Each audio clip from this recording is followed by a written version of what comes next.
Біз бір адаммен конфликтіге түсіп қалдық, бір адаммен ұрысып қалдық. Ол қызметтес жолдасымыз болуы мүмкін, жұбайымыз болуы мүмкін, туысымыз болуы мүмкін. 4 тірек бар. Адамменен байланысқан кезде 4 тірек бар. Осы 4 тірек сіздің байланысыңыздың негізгі себеп салдарын сізге ашып береді. Осы 4 терезеден қарау керек. Осы 4 терезеден қарағанда сіз ол адамды жақсырақ түсінесіз және жақсырақ тіл табысып, онымен неге деген сұрақты қоймай, қалай деген сұрақты қойып мәселені шеше аласыз. Біз көбінде неге деген сұрақты не үшін қоямыз? Неге үйтті ол маған? Ол маған неге сөйтеді? Ол мені неге түсінбейді? Неге ол маған осылай жасады? Мен неге оған осылай жасауым керек деген неге деген сұрақты қойғызатын не нәрсе бізге? Неге деген сұрақты қоятын себебіміз, біз ол адамды толық танымай тұрмыз. Егер ол адамды толық таныған болсақ, неге деген сұрақты қоймасақ, біз қалай деген сұрақты қойырық. Қалай реттеймін енді осы ортамды? Қалай енді көңілін табамын? Қалай омен жақсы боламын деп айтар едік.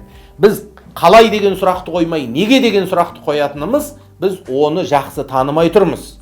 Ол туысымыз болса да, тіптен бір төсекте жатқан жұбайымыз болса да, біз оны танымай тұрмыз. Осы адамды тану үшін 4 терезе бар. Осы 4 терезеден, 4 есіктен біз осыны адамды көретін болсақ, ол адамды толық танимыз. Бірінші, ол адамды танытатын 4 терезе, ол адамның 4 сипатынан, 4 тарапынан, 4 жағынан қарайсыз. Ол бірінші нәрсе, тегі.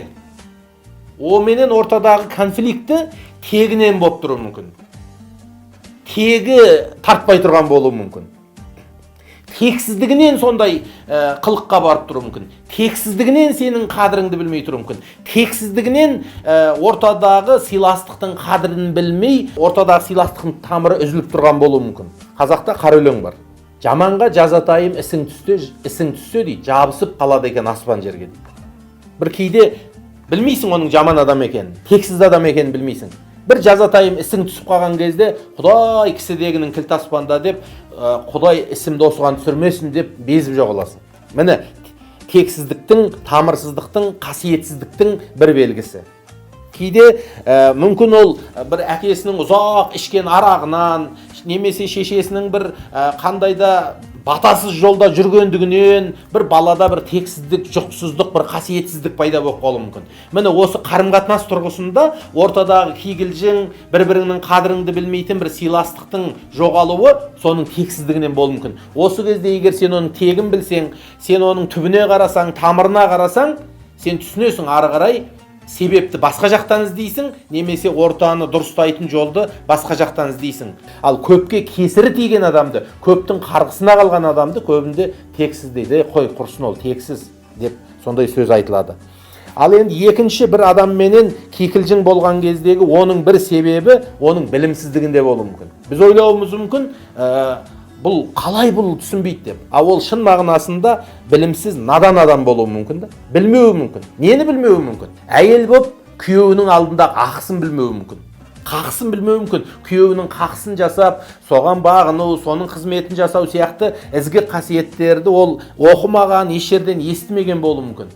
Немесе еркек адам әйелінің алдында қақылары жайында еш уақытта ешкімнен ондай бір дана сөздерді естімеген болуы мүмкін.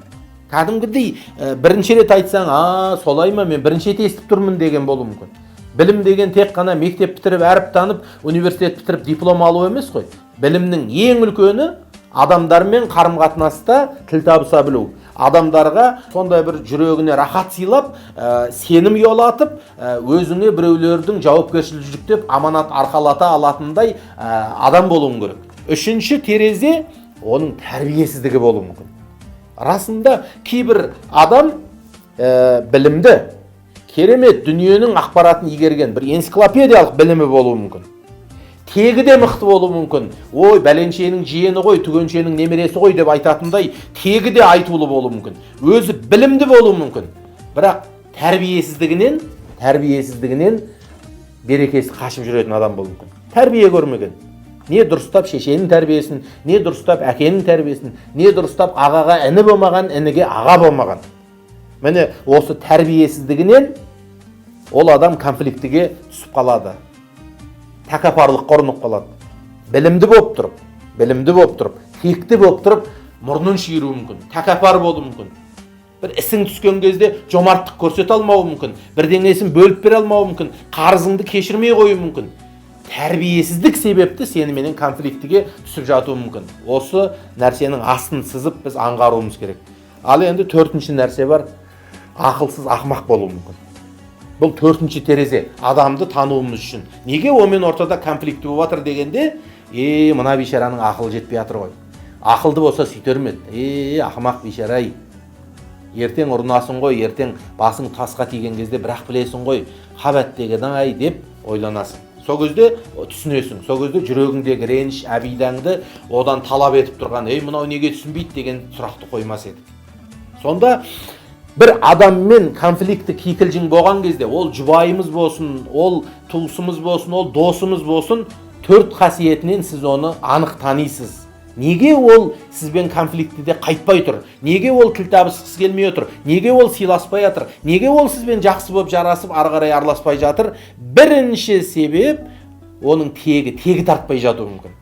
Екінші, білімсіздігі себеп болып тұруы мүмкін. Үшінші, тәрбиесіздігі. Төртінші, ақылсыздығы.